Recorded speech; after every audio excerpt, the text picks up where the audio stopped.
Hi all, welcome to football arena. Brazilian അപ്ഡേറ്റ്സിൻ്റെ 4ാമത്തെ എപ്പിസോഡിലാണ് നമ്മളിപ്പോൾ ഉള്ളത്. കുറച്ച് ബ്രസീലിയൻ താരങ്ങളുമായി ബന്ധപ്പെട്ട പുതിയ അപ്ഡേറ്റുകൾ നമുക്ക് ലഭിച്ചിട്ടുണ്ട്. അത് ഓരോന്നായിക്കൊണ്ട് പരിശോധിക്കാം. ഒന്നാമത്തെ താരം അത് വിനീഷ്യസ് ജൂനിയർ തന്നെയാണ്. വിനിയുടെ കോൺട്രാക്റ്റ് പുതുക്കാൻ വേണ്ടി ഇതുവരെ റയൽ മാഡ്രിഡ് ശ്രമങ്ങൾ നടത്തിയിരുന്നു. അതൊന്നും ഫലം കണ്ടിരുന്നില്ല. എന്നാൽ റയലിൻ്റെ പുതിയ പരിശീലകനായ ഹൊസെ മൊറീഞ്ഞോ ഇന്നലെ ഒരു ഇടപെടൽ നടത്തിയിട്ടുണ്ട്. അതായത് വിനീഷ്യസ് ജൂനിയറെ നിലനിർത്തണം എന്നാണ് അദ്ദേഹത്തിൻ്റെ ആഗ്രഹം. വിനിയോട് ഇക്കാര്യം അദ്ദേഹം സംസാരിക്കുകയും ചെയ്തിട്ടുണ്ട്. അതുകൊണ്ട് തന്നെ താരത്തിൻ്റെ കോൺട്രാക്റ്റ് പുതുക്കുന്ന കാര്യത്തിൽ പോസിറ്റീവായ പലതും സംഭവിച്ചിട്ടുണ്ട്. 2031 വരെയുള്ള പുതിയ കോൺട്രാക്റ്റിൽ വിനീഷ്യസ് ജൂനിയർ ഒപ്പുവെക്കും എന്ന് തന്നെയാണ് ഏറ്റവും പുതിയ റിപ്പോർട്ടുകൾ ചൂണ്ടിക്കാണിക്കുന്നത്. വിനി എംബപ്പെ കൂട്ടുകെട്ടിനെ ഏറ്റവും മികച്ച രൂപത്തിൽ ഉപയോഗപ്പെടുത്തുക എന്നുള്ളതാണ് ഹൊസെ മൊറീഞ്ഞോയുടെ ഒരു ലക്ഷ്യം. ഇനി രണ്ടാമത്തെ താരം അത് എൻട്രിക്കാണ്. ഈ താരം റയൽ മാഡ്രിഡ് വിട്ട് പുറത്തു പോകും എന്ന റൂമറുകൾ പുറത്തേക്ക് വന്നിരുന്നു. ഹൊസെ മൊറീഞ്ഞോ അദ്ദേഹത്തെ ഒഴിവാക്കാൻ ആഗ്രഹിക്കുന്നു എന്നായിരുന്നു റൂമർ. ഫിയോറന്റീന, റോമ തുടങ്ങിയ ക്ലബ്ബുകൾ ഇദ്ദേഹത്തിൽ താല്പര്യം പ്രകടിപ്പിച്ചിരുന്നു. എന്നാൽ പ്രമുഖ സ്പാനിഷ് മാധ്യമമായ മാർക്ക ഇന്നലെ ഇതുമായി ബന്ധപ്പെട്ട ഒരു അപ്ഡേറ്റ് നൽകിയിട്ടുണ്ട്. എൻട്രിക്ക് റയലിൽ തന്നെ തുടരാൻ സാധ്യതകൾ ഉണ്ട്. എന്തെന്നാൽ തൻ്റെ സ്ഥാനത്തിന് വേണ്ടി ഫൈറ്റ് ചെയ്യാനാണ് അദ്ദേഹത്തിൻ്റെ തീരുമാനം എന്നാണ് മാർക്ക റിപ്പോർട്ട് ചെയ്തിട്ടുള്ളത്. ഇനി മൂന്നാമത്തെ താരം അത് ഗബ്രിയേൽ ജീസസ് ആണ്. ബ്രസീലിയൻ സ്ട്രൈക്കറായ ഇദ്ദേഹം ആഴ്സണൽ വിടാനുള്ള ഒരുക്കത്തിലാണ്. സൗദി അറേബ്യൻ ക്ലബ്ബായ അൽ അഹ്ലി വളരെ സീരിയസ് ആയിക്കൊണ്ട് ഈ ബ്രസീലിയൻ താരത്തെ പരിഗണിക്കുന്നുണ്ട്.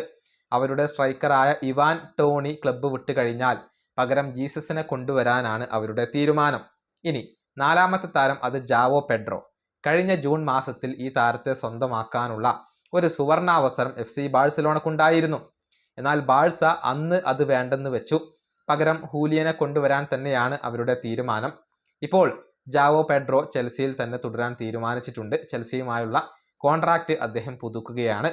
2033 വരെയുള്ള പുതിയ കരാറിൽ അദ്ദേഹം ഒപ്പുവെച്ചേക്കും എന്നാണ് റിപ്പോർട്ടുകൾ.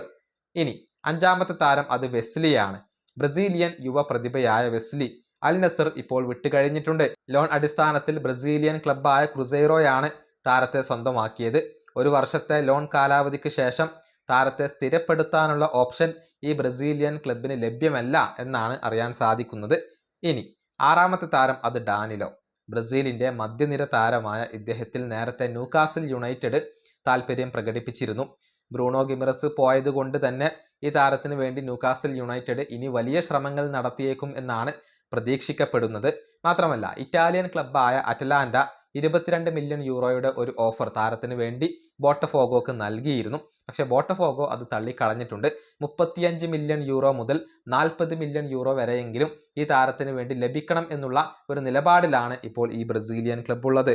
ഇനി ഏഴാമത്തെ താരം അത് ലൂയിസ് ഹെൻറിക്കെയാണ്. ബ്രസീലിയൻ വിങ്ങറായ ലൂയിസ് ഹെൻറിക്കെ ഇപ്പോൾ റഷ്യയിൽ നിന്നും ബ്രസീലിലേക്ക് തന്നെ മടങ്ങിയെത്തുകയാണ്.